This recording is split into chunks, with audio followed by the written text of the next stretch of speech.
என்ன ஆனாலும் சரி, சூரியன் ஒருபோதும் மறையாது. திரும்ப உதிச்சே தீரும். சூரியன் இல்லாமல் எதுவுமே நடக்காது. இது இயற்கை நீதி மட்டுமல்ல, தமிழ்நாட்டு அரசியல் நீதியும் இதுதான். நடந்து முடிஞ்சிருக்கக்கூடிய தேர்தலை பொறுத்த வரைக்கும் எந்த கட்சிக்கும் ஆட்சி அமைக்கக்கூடிய அளவுக்கு பெரும்பான்மை கிடைக்கல. இப்போ அமைந்திருக்கக்கூடிய அரசும் கூட்டணி கட்சிகளோட தயவால தான் ஆட்சி அமைச்சிருக்கு. அதுவும் நம்ம கூட சேர்ந்து வெற்றி பெற்றவர்களின் ஆதரவோடு தான் ஆட்சி அமைந்திருக்கு. நமக்கு பெரும்பான்மை கிடைக்கிறதை தவிர கணிசமான எண்ணிக்கையில் வாக்குகள் கிடைச்சிருக்கு. கொஞ்சம் வரலாற்றை திரும்பி பார்த்தோம்னா 1989 நம்ம ஆட்சி அமைச்சோம். அடுத்து நடைபெற்ற 1991 தேர்தலில் வெறும் 2 இடங்களில் மட்டுமே நம்ம ஜெயிச்சிருக்கோம். 96 மீண்டும் நம்ம ஆட்சி. ஆனால் அடுத்து வந்த 2001 தேர்தலில் நம்ம வென்ற இடங்கள் 37 தான். அதே போல் 2006 திமுக ஆட்சி அமைச்சு 2011 வெறும் 31 இடங்கள் தான். இப்படி ஆட்சியில் இருந்தவது தோற்ற போதெல்லாம் நாம் மிக குறைந்த இடங்களில் தான் வென்றிருக்கிறோம். இப்போ 59 இடங்களில் நம்ம வெற்றி பெற்றிருக்கிறோம். ஆனால் கூட்டணி எண்ணிக்கையை சேர்த்து பார்த்தீங்கன்னா 73 இடங்கள். கடந்த முறைகளை ஒப்பிடும்போது இந்த கூடுதல் எண்ணிக்கை நமக்கும் அவர்களுக்குமான வாக்கு விழுக்காடு வேறுபாடு என்பது 3.52 விழுக்காடு தான். இப்போ நம்ம பார்க்குற எல்லாருமே ஏன் சோசியல் மீடியாவிலுமே எப்படியும் திமுக தான் ஜெயிக்கும்னு நினைச்சோம். அதனால் இந்த ஒரு ஓட்டில் என்ன ஆகிடும் தெரியாமல் போட்டுக்கணும்னு புலம்பிக்கிட்டு இருக்காங்க. அது மட்டும் இல்லை, இப்படி ஒரு கட்சிக்கு ஓட்டு போட்டு ஆட்சியில் உட்கார வச்சுட்டோம்னு பலரும் வருந்தி பதிவு போட்டுக்கிட்டு இருக்கக்கூடிய நிலைமையை பார்த்துக்கிட்டு இருக்கிறோம். இதுதான் நம்ம 5 ஆண்டு கால நல்லாட்சி கிடைச்சிருக்கக்கூடிய அங்கீகாரம், நம்ம உழைப்பு கிடைச்சிருக்கக்கூடிய சான்று. ஆனால் அது வெற்றியாக மாறாமல் போயிடுச்சு. பொது வாழ்க்கைக்குன்னு வந்தால் வெற்றி தோல்வி என்பது சகஜம். ஏற்ற இறக்கங்கள் இருக்கும், மேடு பள்ளங்கள் இருக்கும். அதுதான் அரசியல். இந்த பக்குவம் வேற யாரையும் விட நமக்கு தான் அதிகம். இதுதான் பிறந்த அண்ணா அவர்களும் தலைவர் கலைஞர் அவர்களும் நமக்கு கற்றுக் கொடுத்துருக்கக்கூடிய பக்குவம், பாடம். அதனால தான் மற்ற கட்சிகள் மாதிரி நம்ம எம்எல்ஏக்களை ரெசார்ட்டில் நட்சத்திர விடுதலை ஒழிச்சு வச்சு வைக்க வேண்டிய பயம் இல்லை. தோல்வியிலையும் நம்ம தைரியமாக தான் இருந்துகிட்டு இருக்கிறோம். என்னை பொறுத்த வரைக்கும் கடந்த 5 ஆண்டு காலம் கடுமையாக உழைச்சேன், உங்களையும் உழைக்க வச்சேன், என் சக்திக்கு மீறியும் உழைச்சேன், உங்களை ரெஸ்ட் இல்லாமல் உழைக்க வச்சேன். இதுவரை எந்த அரசு செஞ்சு தராத சாதனைகளை எல்லாம் நம்ம செஞ்சு கொடுத்தோம். கோடிக்கணக்கான மக்களுக்கு நேரடி பயன் தரக்கூடிய வகையில் நம்ம ஆட்சியை நடத்தணும். இது மக்களுக்கு நன்றாக தெரியும். இருந்தாலும் நம்ம ஆட்சி அமைக்க முடியல. இதுக்காக நான் யாரையும் சுட்டிக்காட்டி குறை சொல்ல விரும்பல. தோல்விக்கான காரணங்களை கழக நிர்வாகிகள் தொடங்கி பொதுமக்கள் வர எல்லா விதமாக பேசிட்டு இருக்கிறாங்க. ஒருத்தர் இன்னொருத்தரை குற்றம் சொல்றாங்க, அவர் இன்னொருத்தரை கை காட்டுறாரு. இப்படி மாற்றி மாற்றி குற்றம் சொல்லிக்கிட்டே இருந்தால் இதுக்கு ஒரு முடிவே இருக்காது. அப்போ இதுக்கு ஒரு யாரு தான் பொறுப்பு? யாரும் யாரையும் குறை சொல்லாதீங்க. கழகத்தின் தலைவர் என்ற முறையில் நானே இந்த தோல்விக்கு பொறுப்பேற்றுக்கிறேன். இதுதான் நிதர்சனம். வெற்றி கிடைச்சா அதோட பெருமையை அடையக்கூடிய நான் தோல்விக்கான பொறுப்பையும் ஏற்றுக்கிறது எந்த தப்பும் இல்லை. அதுதான் நியாயம். நீங்களும் இந்த தோல்விக்காக அடுத்தவர் மேலே வழிபடாதீங்க. எல்லாரும் என்ன சொல்கிறாங்க, அப்படி செஞ்சுருக்கலாம், இப்படி செஞ்சுருக்கலாம், அது நடக்கலை, இது நடக்கலை, அவர் கண்டுக்கலை, இவரை கண்டுக்கலன்னு பழி போடுறாங்க. தயவு செஞ்சு இனிமேல் அதை பண்ணாதீங்க. தோல்வியின் போது ஆதங்கத்தை கூட்டுவது இயல்பு தான்.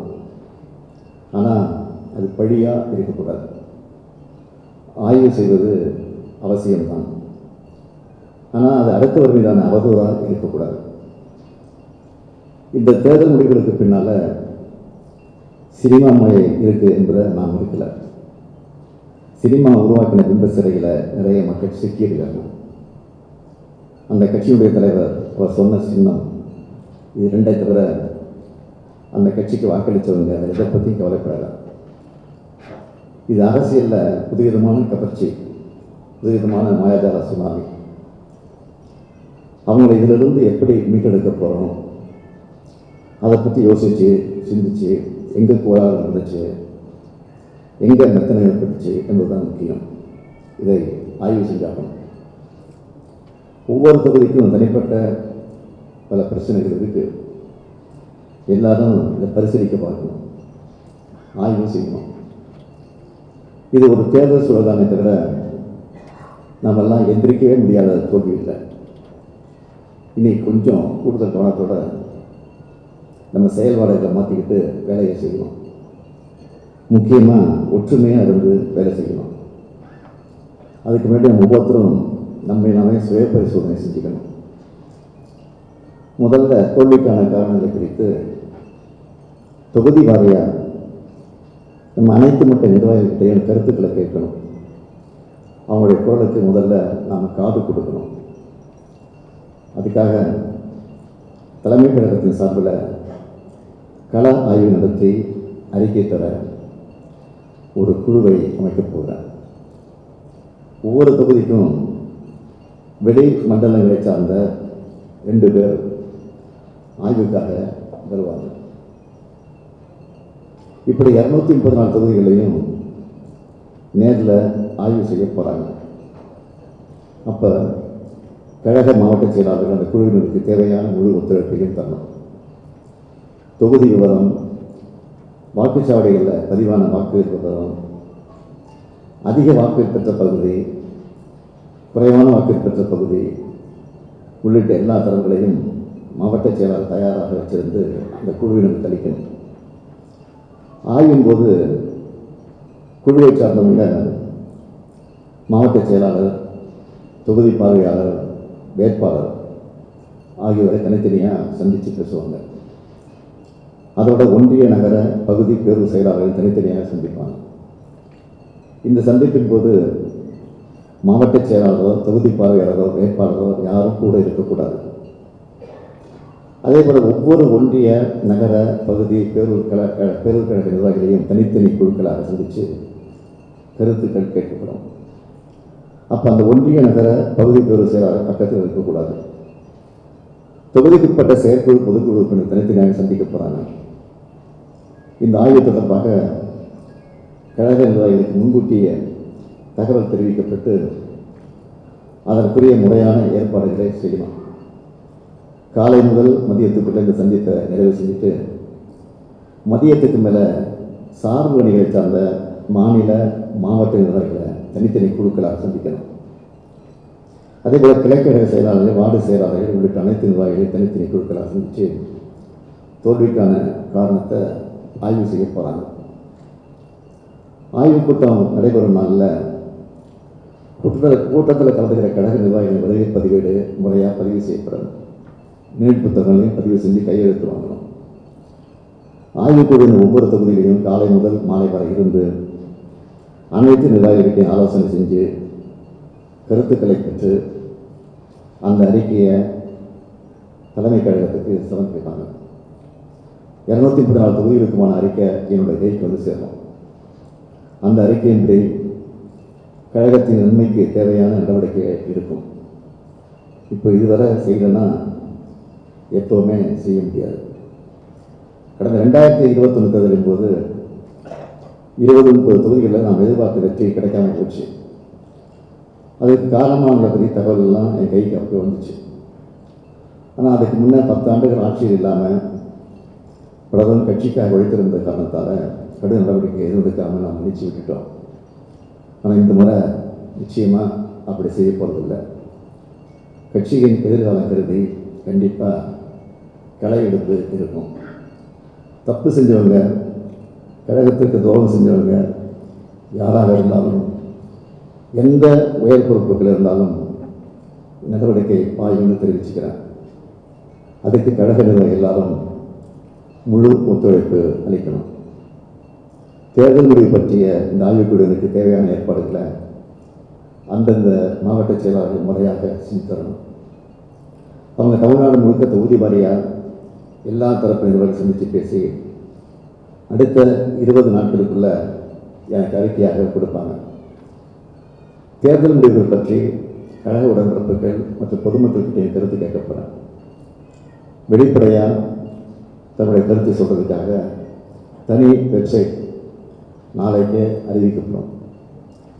கழகம் கடந்த தேர்தலில் செஞ்ச தவறு நீங்கள் எதை நினைக்கிறீங்க, நம்மக்கிட்ட என்ன மாற்றத்தை எதிர்பார்க்குறீங்க ஏன்னா அதில் எல்லாரும் பதிவிடலாம். இந்த தேர்தலில் பெண் டீம் நமக்காக வேலை பார்த்துச்சு, அதே போல் ஐபேக் டீமும் வேலை பார்த்துச்சு. அவங்கக்கிட்டையும் நான் விளக்கறிக்கை கேட்டிருக்கிறேன். இதெல்லாம் கிடைச்ச பிறகு அடுத்த கட்ட நடவடிக்கைகளை எடுக்க போகிறோம். தலைமை கழகத்தில் அமைக்கப்படும் விசாரணை குழு என்று அமைக்கப்படும். வெப்சைட் மூலமாக கழகத்து உடன்பிறப்புகள் மற்றும் நம்ம மேல் அக்கறை கொண்ட பொதுமக்கள் சொல்கிற ஆலோசனைகளை வச்சு திராவிட முன்னேற்ற கழகத்தின் அமைப்பு முறையில் மிகப்பெரிய மாற்றத்தை கொண்டு வரலாம் என்று நான் நினைச்சிட்டு இருக்கிறேன். அந்த மாற்றம்தான் நம்ம கழகத்தை இன்னும் 100 ஆண்டுகளுக்கு உயிர் போட வச்சிருக்க போகுது. கழக அமைப்பில் செய்யப்படுற மாற்றங்களுக்கு முன்னே நாம் முதல்ல மாறியாகணும். நாம் எல்லாருமே மாறியாகணும். யாரும் இதற்கு விதிவிலக்கல்ல. இந்த தேர்தல் முடிவுகளுக்கு பிறகு மாநாடுகள், பொதுக்கூட்டங்கள், ஆர்ப்பாட்டங்கள் இதையெல்லாம் தாண்டின களமாக சமூக வலைத்தளங்கள் இன்றைக்கு உருவாகிடுச்சு. இதை நான் கடந்த 5 ஆண்டுகளாக பல முறை வலியுறுத்தினேன். குறிப்பாக காணொலி கூட்டங்கள் நடத்தும் போதும் சோஷியல் மீடியாவோட ரீச் பற்றி உங்ககிட்ட சொல்லியிருக்கிறேன். ஆன்லைன் என்பது நமக்கு புதுசு இல்லை. குறிப்பாக சொல்லணும்னா கொரோனா காலகட்டத்தில் 3000க்கும் அதிகமான உறுப்பினர்களை கொண்ட பொதுக்குழுவை காணொலியை நடத்தி காட்டின பேர் இயக்கம் தான் நம்முடைய திராவிட முன்னேற்ற கழகம். டெக்னாலஜியை பயன்படுத்துறதுல நாம் கூடுதல் கவனம் செலுத்தணும். கழகத்தினர் ஒவ்வொருத்தரும் சமூக வலைத்தளங்களில் நேரடியாக பங்கெடுத்து செயல்படணும். திமுகவை போல நம்ம தலைவர்களைப் போல காலத்திற்கேற்ப ஊடகங்களை பயன்படுத்துகிறாங்க வேறு யாரும் இல்லை. பொதுக்கூட்டம், திண்ணை பிரச்சாரம், பத்திரிகை, நாடகம், சினிமா, டிவின்னு கால மாற்றத்திற்கேற்ற அனைத்து தளங்களையும் கொள்கை விளக்கும் பிரச்சாரக்களமாக வெற்றிகரமாக பயன்படுத்த இயக்கம் தான் நம்ம இயக்கம். அதை மனசில் வச்சுக்கிட்டு இனி வரும் காலத்தில் நம்ம பிரச்சாரத்தை, நடத்தைகள், செயல்பாடுகள் எல்லாத்தையும் மாற்றி ஆகணும். சமூக ஊடகங்களில் எல்லாரும் இறங்கி ஆகணும், இயங்கி ஆகணும். மற்ற நிர்வாகிகள் உள்ளிட்ட எல்லாரையும் நீங்கள் தான் இயங்க வைக்கணும். முன்னாடி டீ கடையில் உட்காந்து பேசிகிட்டு இருந்த நம்ம அரசியலில் இப்போ சோஷியல் மீடியாவில் நாம் பேசி ஆகணும். நேற்று நம்பிக்கை வாக்கெடுப்பு நடத்தி முடித்து ஆளுங்கட்சிக்கு மெஜாரிட்டி இல்லைன்னு சொன்னாலும் நம்ம கூட்டணி கட்சிகளை வச்சோம் அதிமுக உடைச்சும் பெரும்பான்மையை நிரூபிச்சிட்டாங்க. அதிமுக ஆட்கள் எப்படி நடந்துக்குவாங்கன்னு சொல்லவே தேவையில்லை. இந்த நிலைமையில் அடுத்து என்ன நடக்கும்னு உறுதியாக சொல்லவே முடியாது.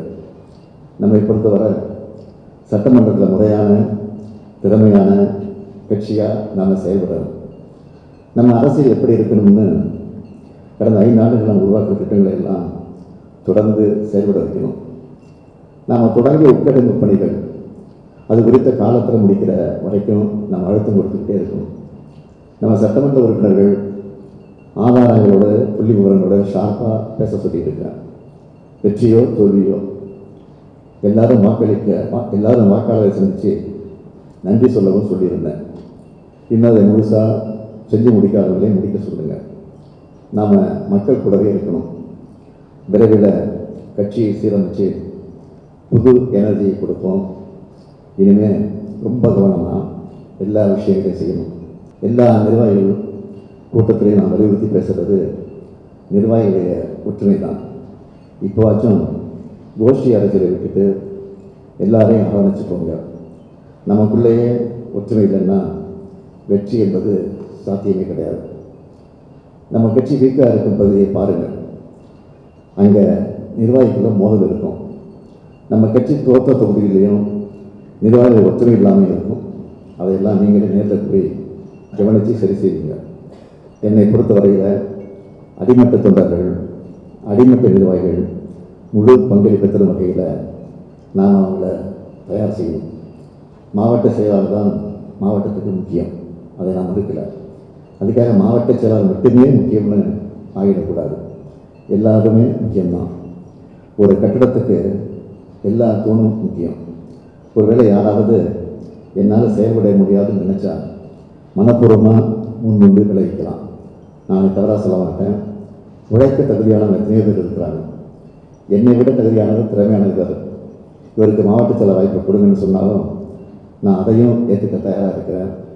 அடுத்த வர தேர்தலில் கழகம் கண்டிப்பாக வெற்றி பெற்றாகும்.